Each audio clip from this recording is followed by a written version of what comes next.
點視頻，李應聰風水命理嘅時間，熒光幕見到李應聰師傅。Hello， 大家好，今日嚟到李應聰風水命理節目時間，咁啊，今日係2026年啊，5月幾多號啊？10號啊？係咪10號啊？11啦已經，好啊，咁啊，5月10號，咁啊，同大家咧，想同大家分享呢一個近排一個比較熱門嘅話題啦，即係近呢一個禮拜入邊，即係講阿鼎爺啊，嚇兩個仔嗰啲家事啦咁樣，咁我就當然我就唔係想介入呢一個家事嘅分析，反為我想喺阿李家鼎自己個人嗰個八字入邊嚟講咧，即係回顧下佢一生嗰個情況，咁我覺得呢一個咧都係一個幾有學習意味嘅研究，想同大家分享下。好嗱，咁啊李家鼎咧，鼎爺咧，其實都幾傳奇嘅，我覺得，即係我睇翻佢過往嘅歷史咁樣嘅情況。咁啊，首先第一嚟講咧，就係話佢出世嘅時候咧，嗰一刻咧。當其時佢阿爸咧，其實係一個大地主嚟嘅喎，即係話咧，即係佢以前個屋企咧，話佔地20萬平方尺喎，即係好大喎，即係大地主嚟嘅咁樣嘅情況。好啦，咁啊，但係咧去到8歲嘅時候咧，就係因為呢一啲嘅即係國內嗰啲嚇，即係嗰啲問題啦咁樣，咁啊跟住就係又係破落咗之後，又變咗係由落咗嚟香港之後咧，就變翻一個窮等家庭入邊咧，就要重新咧就係去再呢一個嘅去自己去打拼翻佢自己個人嘅人生啊！咁啊跟住啊結婚啦，又離婚啦，咁啊生咗一對孖胎啦咁樣，跟住就越老嘅時候咧。反而咧嗰個財運啊，各方面嘅名聲咧，反而係更勝之前嘅，即係有鼎爺廚房嗰個結集啦，有鼎爺私房菜啦，呢啲咁嘅情況。咁啊，唯獨是嚟講咧，即係有個可惜咧，就係話我去到晚年嘅時候入邊嚟講咧，就係即係有呢一個嘅即係唔係好生性啦嚇，即係啲仔咁樣嘅情況咁樣啊。不如我哋想睇一個八字入邊咧，佢點樣去反映呢一種嘅現象？我覺得研究命理係幾好嘅，同埋我覺得呢個八字咧，雖然阿鼎爺已經有81歲嘅年紀啦，好多時啲八字咧未必係真嘅。咁但係咧，我睇翻佢過往嘅事情咧，我覺得網上邊揾到嗰個出生年月日嘅資料咧，嗰個出生日期咧，我認為係應該正確嘅。咁我就。佢個晚年咁特別啦，所以我就幫佢推咗個時辰出嚟啦。嗱，咁啊，眼前呢一個命格就係阿鼎爺，係啦，阿鼎爺。好啦，嗱，咁啊，佢係丙戌年啊，丙戌年庚子月癸亥日。嗱，咁呢個時辰咧。就係我睇翻嗰啲事蹟咧推出嚟嘅，咁當然唔一定啱啦，係嘛？即係我個人認為啫，但係我覺得12個時辰入邊嚟講咧，係得呢個時辰係最似噶啦。咁我想同大家分析下，丙戌年庚子月癸亥日壬戌時。嗱，我哋照拆呢一個八字啊，嗱，我哋睇一睇癸水日元，嗱，癸水啦 ，OK， 生喺冬天水旺嘅季節，自己坐住劫財。有金生水，個水非常之旺啊！癸水咧喺十干性情入邊嚟講咧，係代表天然雨露啊嘛。佢十干性情咧有講一句說話：癸水至弱達於天津，係嘛？即係一啲好柔弱嘅水，慢慢流嗰啲水氣咁解嘅啫。但係因為佢自己坐住個亥，亥即係壬喎，壬水即係江河大海喎，叫陰從陽世啊，即係至陰至柔之質。見到壬水江河大海就化為江河大海嘅力量。好啦，咁我哋見到呢個八字入邊一個水非常之旺，即係我日元好強。其實代表啲乜嘢咧？日元好強嘅命格咧，首先第一反映嘅現象就係話喺性格方面嚇，我係一個好有自己個人原則、好硬頸、唔容易屈服嘅性格嚟嘅。第一樣嘢代表一樣嘢，第二。代表緊乜嘢都要自己承擔一切，係關自己事，冇乜人可以幫到自己嘅，呢個係第二嘅現象。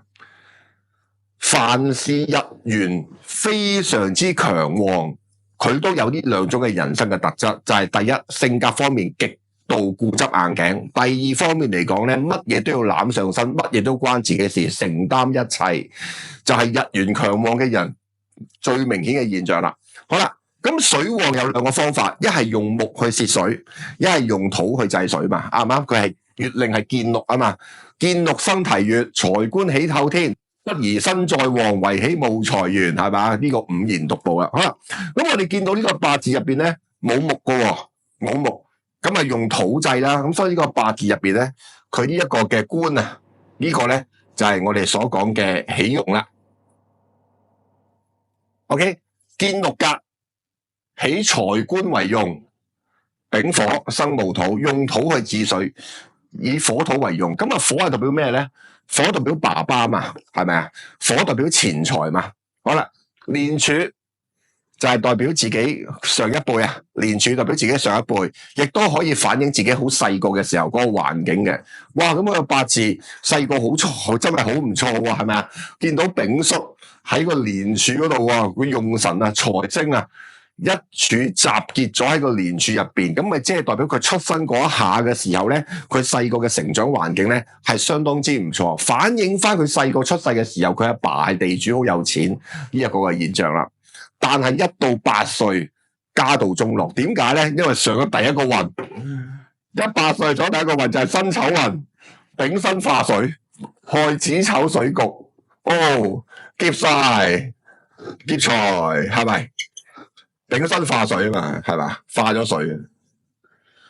咁啊，家道中落啦，即刻變得好窮啦，咁嘅情況啱嘛？係咪一個幾得意嘅一個咁樣嘅命運嘅現象啊？咁樣咁啊，跟住冇啦，咁跟住屋企冇錢啊，咁啊要靠自己啦，咁啊嗰啲細節嘅嘢，大家上網都睇到噶啦，係嘛？即係學功夫係嘛？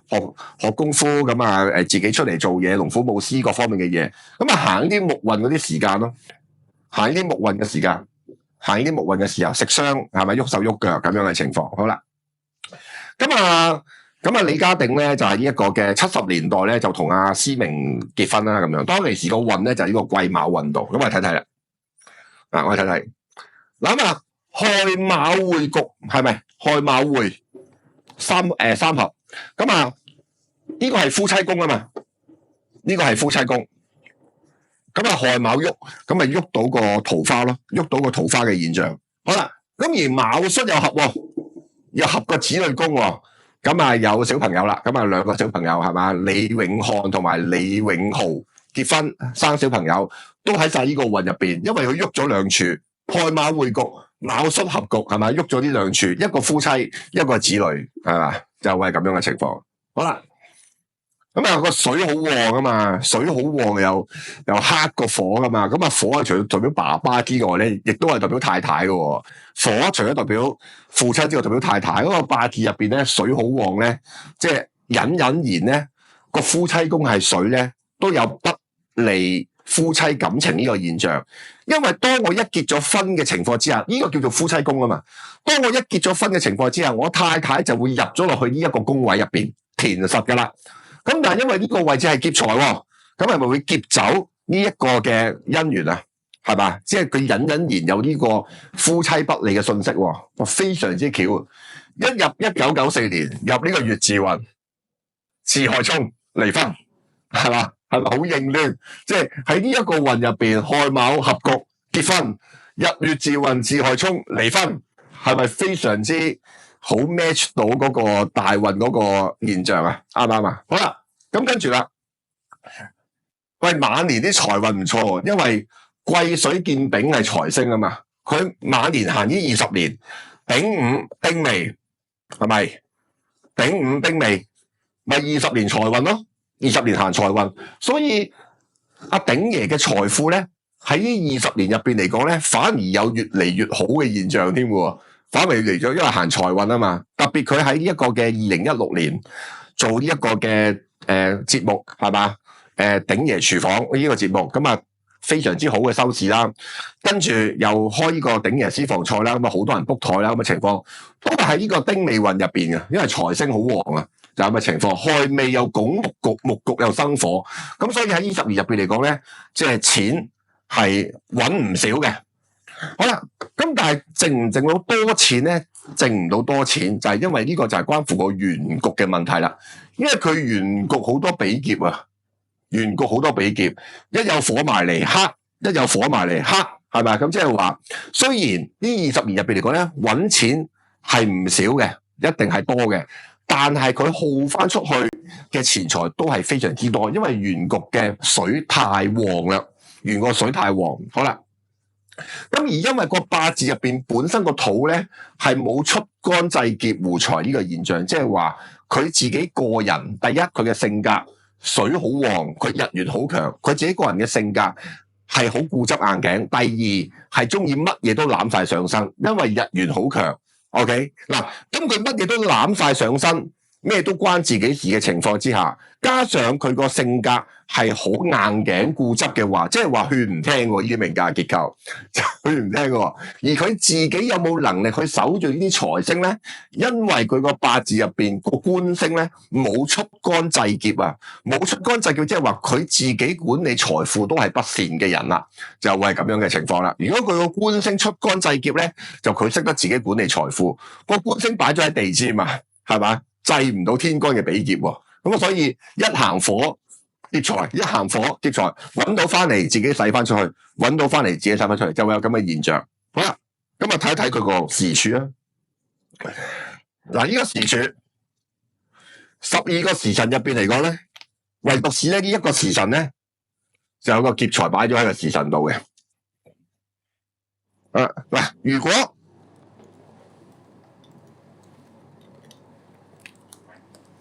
時辰咧係代表人個嘅晚年境況，你嘅晚年嘅結局。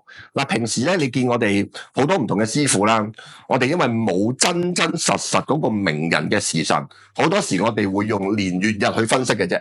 冇咗個時辰，批唔批到咧？一個人生嘅起跌，其實都批到嘅。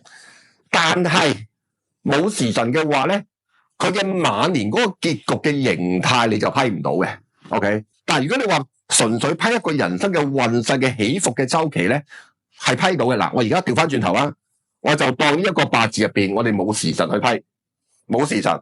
咁呢個八字年月日係咪水旺用財官啊？都係噶啦。你得兩個方法可以用嘅啫，一係用火土，一係用木火，啱唔啱先？一係用財生官，一係用食傷生財，得兩個情況。好啦，咁你行呢啲運，一路天干有甲月生丙，有丙午丁未，就算你冇時辰啊，你都係批佢呢段時間係一個唔錯嘅揾錢運嚟噶，啱唔啱啊？即係大家學命理嘅，你自己問心講啦。冇時辰俾你批，你都係批佢哋呢段時間個時運好噶。不過你冇時辰，你批唔到佢個晚年，嗰啲仔女孝唔孝順，係咪啊？你批唔到佢嘅晚年，會唔會係因為啲仔女？食佢嘅金錢啊，破財啊，你批唔到，因為你冇時辰，你唔知道佢個時辰嗰個形態係點樣。但係你嘅行運嘅起跌，你冇時辰，其實好多八字都批到嘅，因為佢啲喜用神，特別係啲名人啊、藝人啊。名人藝人咧，通常都係發喺早期噶嘛，即係譬如好似阿 Twins 咁樣，係嘛？20零歲出道就開始紅足10幾20年噶啦嘛。咁佢哋啲喜用神咧，一定係擺咗喺頭三處度嘅。所以如果嗰啲藝人咧，平時一啲師傅咧，佢冇時辰批咧，都會批得準嘅。基本上佢係唔夠細嘅批得，但係都批得準，因為通常話得明係名人藝人。可以俾你攞嚟講嘅，咁佢哋梗係細個嘅時候，即係青中年嘅時候已經係紅咗，你先至會攞去講嘅啫。唔通佢90歲先紅，你會攞佢嚟講咩？唔會噶嘛，係咪？咁所以變咗嚟講咧，就算你冇時辰咧，其實係批到嘅，因為通常啲喜用神一定係集結咗喺年月日呢啲位置，好少擺喺時辰度嗰啲喜用神，擺得喺時辰度嗰啲喜用神咧。就即係嗰個命主係大器晚成噶啦，咁啊大器晚成即係可能要50歲之後先至紅噶啦，基本上就會係咁樣嘅情況。咁啊李嘉誠好早啲出名啦，佢後生嗰段時間咩騎術比賽係嘛，啲馬術比賽攞咗唔知100幾200個獎噶喎，係嘛？即係你話佢搵唔搵到錢係另計，但係起碼佢攞到好多獎，即係佢都係李家鼎一直都係一個有知名度嘅龍虎武師，或者係一個藝人，或者一個武術家，即係一個識功夫嘅人啦。你可以咁樣講。咁啊，揾錢比較更加多人認識咧，就係鼎爺廚房嗰段時間，就真係覺得佢哇，好似好揾到喎，係咪？有間私房菜喎，乜爆晒喎咁樣，就係呢啲咁樣嘅行火運嘅時間咯。好啦，咁而家個時辰咧就我推出嚟啦，推出嚟就係因為佢有呢件事情，你先可以推得到啦。你冇一啲晚年嘅境況，你好難推佢嘅時辰。好啦，嗱。咁啊，12個時辰入邊嚟講咧，得呢一個時辰咧係個劫財出干，劫財出干。好啦，嗱，咁佢有2個小朋友啊嘛，咁係點樣睇咧？邊個劫財，邊個劫我財，係嘛？佢有2個小朋友，啱啱嗱，2個官星啊嘛，咪兩個小朋友咯，係咪？兩個官星，兩個小朋友，好啦，咁邊個對我最大殺傷力咧？大嗰個，因為時干代表大，呢個代表小，係啦，即係如果我有兩個小朋友嘅話，呢個就係第一個，呢個就係第二個 ，OK， 你可以咁樣理解啊。咁啊，第一個就係劫財啊，第二個劫財咩啊？即係掙唔到錢啦，劫財係嘛？劫財掙唔到錢 ，OK 啊。細嗰個官星係咩？比較保守啲啊，性格係嘛？即係會係咁樣循規蹈矩一啲咯，即係你可以咁樣理解呢件事情。好啦，咁啊，時干係劫財咧，咁啊冇，所以有啲客咧成日問我師傅，喂，將來如果我要生小朋友嘅話咧，我嘅仔女咧會唔會係啃老噶？我個仔女會唔會用晒嗰啲錢嘅咁嘅情況？咁其實都係睇啊。如果逢係咧時干咧，時天干啊，時天干係劫財咧，就要特別要小心嘅啊！你唔好諗住用神喎，就算係用神都好啦，時天干係用神都好啦。如果係劫財咧，佢都有耗你財嘅特質㗎，啊，都會有咁樣嘅現象嘅。咁呢個八字入邊水為忌啊嘛，水好旺，咪水為忌。咁啊，行水運，即係時干行到呢個位置晚年。咁你唔好分咩歲數係，有啲人咧好中意分咧就係1至15歲係嘛，跟住咁啊，其實唔係啊，時干代表你晚年嘅境況嘅啫。好啦，咁啊睇啦嗱。咁啊，鼎爺一直行到呢啲火運啦，啲錢啊揾到，但係因為水太旺啊，剩唔到咁解啫。咁啊，行到呢個戊申運啦，咁啊行到呢個戊申運，戊申咁啊大運啦，係咪？好啦，咁啊睇啦，2024年甲辰年，2025年乙巳年，2026年丙午年。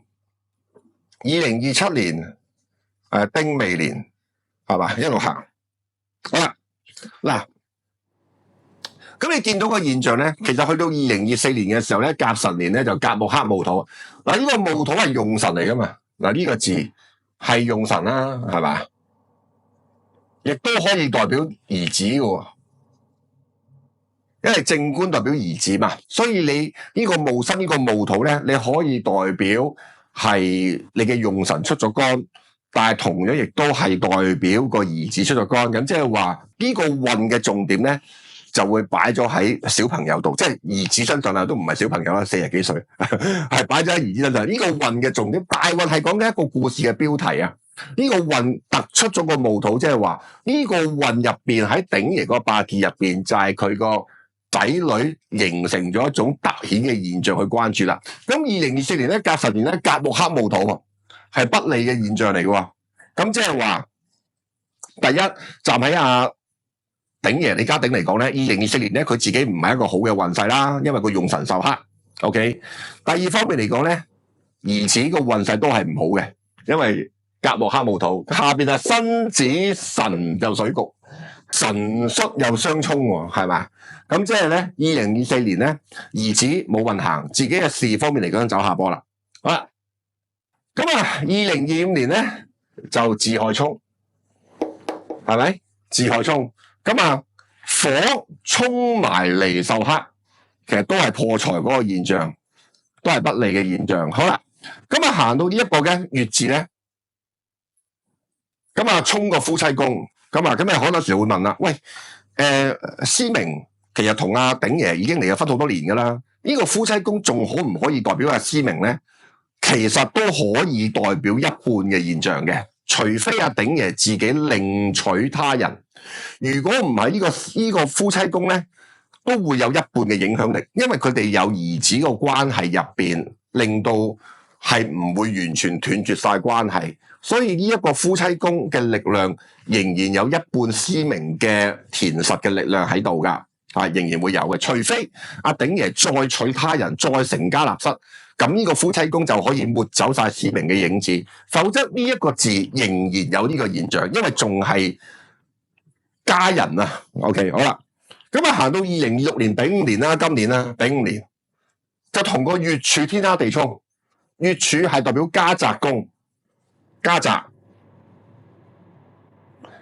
今年2026年有家宅動盪喎。嗱，首先思明過身，係咪啊？首先思明過身 ，OK， 好啦，咁啊想去拜又唔俾啦，諸如此類啦，跟住屋企有爭產嘅風波啦，就係呢一個嘅丙午同庚子呢個天克地沖，財破印，子午衝，係咪啊？家宅不利啊，印星受克啊，家宅出現問題，丙火克庚金，家宅問題，子午衝又暗中又要破財咁嘅情況，不過好煩啦，係咪？即係會有咁樣嘅現象啦。好啦，咁啊行到2027年咧，就行丁未年。好啦，丁壬合木，克戊土，丁壬合木，克戊土喎，係咪合木喎？丁壬合木。克土，咁即係話咧，嗰啲子女風波咧，仍然都繼續有啊。2027年係繼續有。嗱，咁啊，鼎爺咧年紀都好大啦，講真，即係81歲啦咁嘅情況。嗱，咁啊，鼎爺嗰個運咧，就已經落到去一個嘅戊申運呢10年入邊啦。我哋分去天干上午年、地支下午年啦。咁啊，下午年，下午年係幾時咧？嗱，4、5、6、7、8， 2029。到呢一個嘅90123到2033 ，OK， 好啦，2029到2033年咧就行辛運啊，辛子水局，係咪？辛子水局，咁即係話咧呢個運就冇啦。咁即係話呢個運入邊咧，可以算係即係呢個戊申運嘅辛運呢5年咧，2029到2033咧，算係阿鼎爺一個比較重嘅健康嘅關口啦。因為你再行多一年咧，2034年咧。就係甲寅年啊，咁而你啱啱轉去2034年呢個甲寅年咧嘅時候咧，呢一個運係未走完喎，啲氣仲有呢個力量喎，咁咪天克地沖，係嘛？咁即係用神受克啦，咁啊，所以咧即係話呢段時間咧就已經係一個即係健康嘅大嘅關口啦，你可以咁樣理解啦。咁啊，咁即係話其實而家開始。鼎爺晚年呢個情況，呢、這個即係兒子爭產風波呢個情況，就即係一直去到過世嘅時候啦，就話咁樣就應驗翻時柱最終嗰個結局咯。因為時柱係講緊呢個故事嗰個終結嗰一章啊，終結嗰一章就會係咁樣咁啊。一生勞苦啦個命，因為個八字入邊比劫太旺啦，比劫太旺嘅人嚟講咧，一生人咧掙唔到好多錢，你唔係搵唔到。係好難整得到，係啦，因為逢你一個比劫太旺嘅人咧，啲錢咧分嗰個，冇晒咁樣嘅情況，係啦，可能佢搵過幾千萬，但係分晒，因為比劫太旺啊，就會有咁嘅現象。所以咧，逢一個八字入邊比劫太旺咧，你問到金錢呢方面咧，一生人咧都係好似倒水咁樣嘅啲錢，即係你搵幾多又使翻幾多，冇乜真正錢剩，除非你買咗樓啊。我成日同大家講嘅，買樓。成日同大家講，喂，樓價低咗要買樓，啲人就會鬧我啦。哇，而家個地產市道，梗係唔買樓啦，梗係做啲咩投資啦，諸如此類啦，買美股啦，買乜啦，買乜嚇。對於一般後生仔嚟講咧，你有咁樣嘅諗法咧，我唔怪你，係啦，係好正路嘅。但係你要記住一樣嘢，當一個八字入邊，如果比劫太旺嗰啲咧，你唔用一個真正嘅實物去 lock 住啲錢咧。你最後都係道路一場空嘅，就算你賺美股賺到過千萬過億都好啦，我話啲你賺 Bitcoin 賺到10億20億都好，你都係會冇晒嘅，會有唔同嘅原因幫你分晒啲錢去。除咗你買咗一件實物，因為買實物喺命理入邊嚟講就係破財，你可以買好多嘅物業。係咁你話，但係師傅買物業未來個經濟唔好，可能個樓價仲會跌多1-2成或者2-3成嘅喎，唔緊要嘅。你1000萬跌3成，你都仲有700萬，你唔會冇晒啲錢嘅。但係如果你留1000萬現金走去買其他嘢，你係有機會冇晒嘅。個 concept 就係咁樣啊，個 concept 就係咁樣。所以點解有陣時即係語重心長同提大家就係話，之前都講過啦，去到2023、2024年咧。其實個樓市咧就喺短期入邊嚟講咧會跌咗一個低位，當其時都拍過，可以建議大家，如果係自住嘅情況之下係可以買嘅。OK， 咁而家升咗啦，係咪先？好啦，咁當然你話，喂，將來可能再跌咁樣，咁係冇錯，呢個世界上冇人可以估到10年後嘅樓價會唔會又再跌嘅。咁但係你到期時出現咗個環境嘅時候，你可以再買翻嘅啫。你呢一刻起碼都賺咗，同埋有啲呢啲咁樣嘅命格咧，你唔買物業咧。其實係會俾人分晒啲錢嘅，即係個情況就會係咁樣。係啦，咁啊呢個就我覺得係作為一個幾好嘅研究嘅參考啦，因為喺佢個人生嘅路程咧，喺佢嘅八字入邊咧，完全可以勾到出嚟嘅。出世嘅時候屋企有錢，父親係地主，一入8歲第一個運丙辛化水，嘣一聲家道中落，跌到落去好窮嗰個位置，跟住又冇書讀係嘛，15、16歲出嚟做學師咁樣啊，跟住做學武功咁啊，跟住又龍虎武師咁啊入演藝界咁樣。跟住去到癸卯運、亥卯局、亥卯合局、卯戌合局，結婚生仔，係嘛？一入月字運，自害沖離婚，係嘛？晚年丙午丁未20年再起個事業運，係嘛？跟住去到78歲之後，身子水局，財產又再跌翻嘅，時柱係壬水，又有呢一個嘅大仔爭產風波，係嘛？佢成個局係勾到出嚟，加上佢嘅性格好突出，係咪？即係你見到阿鼎爺個樣，都知道佢係一個好硬頸嘅人啦，係咪先？水好旺，係嘛？啊，就算咩人提佢，話你唔可以咁樣對個仔啊，唔可以縱壞。唉，我咩都要攬晒上身，佢哋好慘噶，你唔幫佢哋唔得噶，係咪？點解佢會有咁嘅諗法咧？就因為佢日元好強啊，佢覺得我係應該要承擔一切嘅。唉，個個有事我都幫，即係咁樣嘅諗法啊！你明唔明啊？咁咪掙唔到錢咯，所以你掙唔到錢一定有個性格噶嘛。比劫旺點解掙唔到錢咧？因為比劫旺咧，乜嘢都要關你事嘅，你會覺得咁你咪掙唔到啊，係咪啊？即係個情況就係咁啦。咁我覺得今集咧係作為呢一個嘅即係李家鼎啊呢一個嘅人生，可以俾大家作為一個參考。但係咧，請教下啦，近呢2日咧，李永豪接受咗一個 YouTube channel 嘅訪問咧，咁佢提及到就係話，其實鼎爺咧以往細個嘅教育咧，佢覺得啊，都係得把口嘅啫，咁啊實際嘅教育其實佢冇乜點參與嘅。咁你理解到啦，第一呢個人口硬心軟，第二咧其實佢雖然佢好錫嗰2個仔，但係佢都無從入手。應該咁樣講啦，以前啲粗人嚟噶嘛，你試下諗下，你唔可以用而家呢個角度嘅，你而家呢個角度即係一般人起碼都大學程度或者中七程度咧，一般人都咁啊，有好多文化嘅嘢可以睇啦。咁你要記住，李家鼎係一個乜嘢嘅人咧？